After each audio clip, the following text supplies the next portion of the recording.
안녕하세요. 여러분들에게 IT 기기와 신발을 리뷰하는 남자 신발룸 세조씨입니다. 미세먼지로 목이 칼칼한 요즘 코로나 아니어도 마스크 꼭 쓰시고 2월 마지막 주에는 어떤 것들이 있을지 지금부터 함께 확인해 보시죠.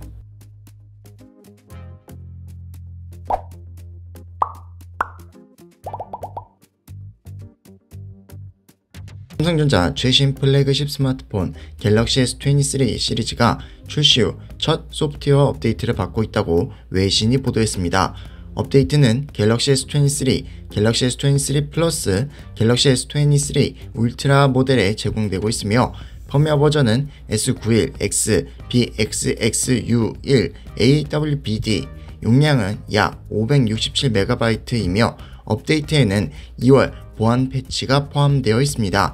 삼성은 이번 업데이트에서 버그 수정, 기기 안정성이 향상됐다고 밝혔을 뿐 구체적인 개선 내용은 언급하지 않았습니다.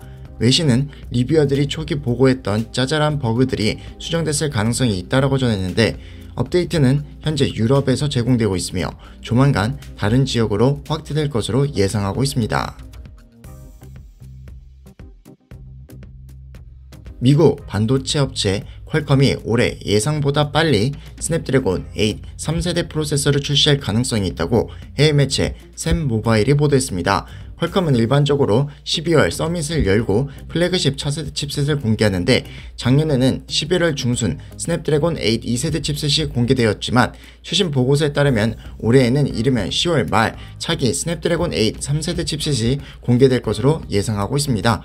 스냅드래곤 A 3세대 칩셋은 각각 라나이 SM8650이라는 코드명과 모델 번호를 사용하는 것으로 알려졌는데 특히 3세대 칩셋은 2세대 칩셋의 1+4+3 코어 구성과 다른 1+5+2 코어 구성으로 제공될 수 있다는 관측도 제기되고 있습니다. 온라인에 유출된 스냅드래곤 A 3세대 엔지니어링 제품 초기 벤치마크에 따르면 스냅드래곤 A 3세대 칩은 애플 A16 바이오닉과 비교해 싱글코어는 3%, 멀티코어는 15%가량 높은 성능을 보여줬습니다.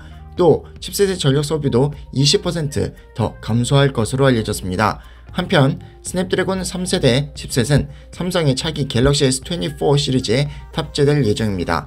갤럭시 S23 시리즈처럼 전용 칩셋이 전량 탑재될지는 아직 확인되지 않았는데 10개의 CPU 코어로 구성된 엑시노스 2400 칩셋이 일부 모델에 탑재될 것이라는 소문도 돌고 있습니다.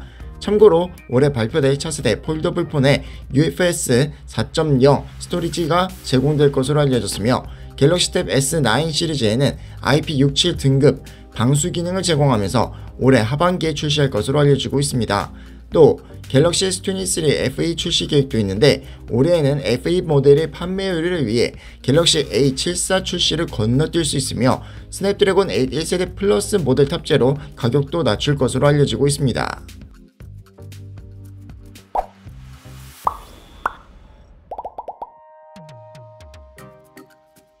애플은 올 가을 아이폰 15, 아이폰 15 플러스, 아이폰 15 프로, 아이폰 15 프로 맥스 등 총 4종의 아이폰 신제품을 선보일 것으로 예상하고 있습니다.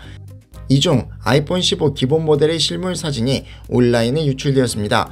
팁스터 언노운 Z21이 맥 루머스에 제공한 이미지는 D37이라는 코드명을 가진 아이폰 15 기본 모델의 전면 디자인을 보여주고 있으며 디스플레이 상단에서는 다이내믹 아일랜드를 확인할 수 있습니다. 애플이 아이폰 14 프로, 아이폰 14 프로 맥스 모델에 처음 선보인 다이내믹 아일랜드 디자인은 실시간으로 중요 경고, 알림, 현황을 표시하도록 설계된 것이 특징입니다. 아이폰 15 시리즈에서는 기본 모델과 플러스 모델에도 다이내믹 아일랜드 디자인이 적용될 것으로 알려졌는데 또 다른 사진은 2012년부터 애플이 아이폰에 사용해왔던 라이트닝 포트를 대체하는 USB Type-C 포트를 보여주고 있습니다.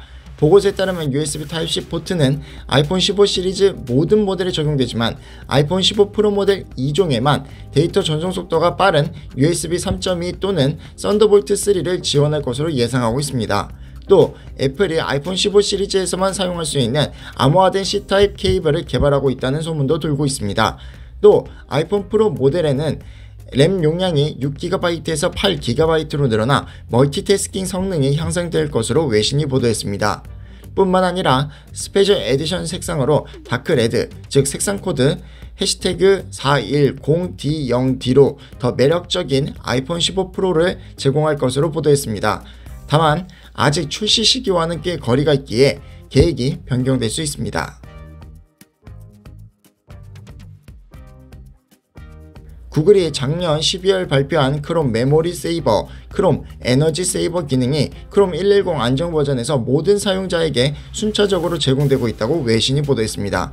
크롬 메모리 세이버 기능은 PC의 다른 페이지와 앱에 더 많은 리소스를 제공하기 위해 자동으로 비활성 탭에서 메모리를 확보합니다. 이에 따라 활성 탭과 기타 앱에 더 많은 컴퓨터 리소스가 제공되고 크롬의 빠른 속도가 유지되는데, 비활성 탭으로 돌아가면 탭이 자동으로 다시 활성화됩니다.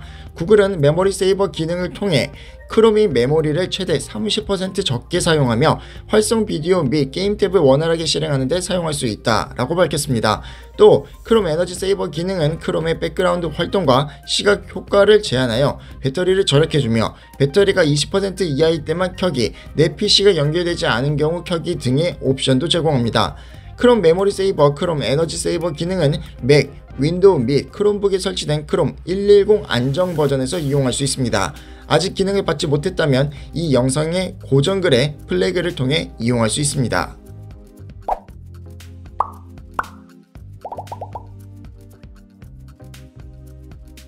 엔비디아의 클라우드 게이밍 서비스인 지포스 나우에 마이크로소프트의 엑스박스 PC 게임 라이브러리가 추가될 예정입니다. 마이크로소프트와 엔비디아는 이 같은 사실을 발표하고 향후 10년간 서비스 제공에 합의했다고 밝혔습니다.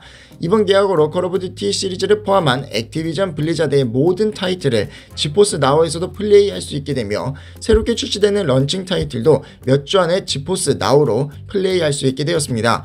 그러나 지포스 나우에 개방한 엑스박스 PC 게임 라이브러리는 게임 패스를 적용할 수 없어 이미 서비스 중인 다른 타이틀처럼 개별 구매가 필요한 것으로 전해졌습니다.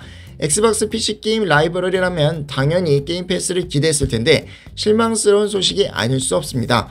하지만 엔비디아 입장에선 더 많은 타이틀을 서비스할 수 있게 되었다는 점에서 이런 합의를 도출할 것으로 판단됩니다. 마이크로소프트는 엑스박스 PC 게임 라이브러리 제공에 대한 대가로 액티비전 블리자드 인수에 필요한 엔비디아의 공개 지지를 이끌어냈다는 점에서 만족하고 있으며, 닌텐도와도 콜 오브 듀티 시리즈를 10년간 출시하는 조건으로 지지 선언을 이끌어낸 것으로 전해졌습니다.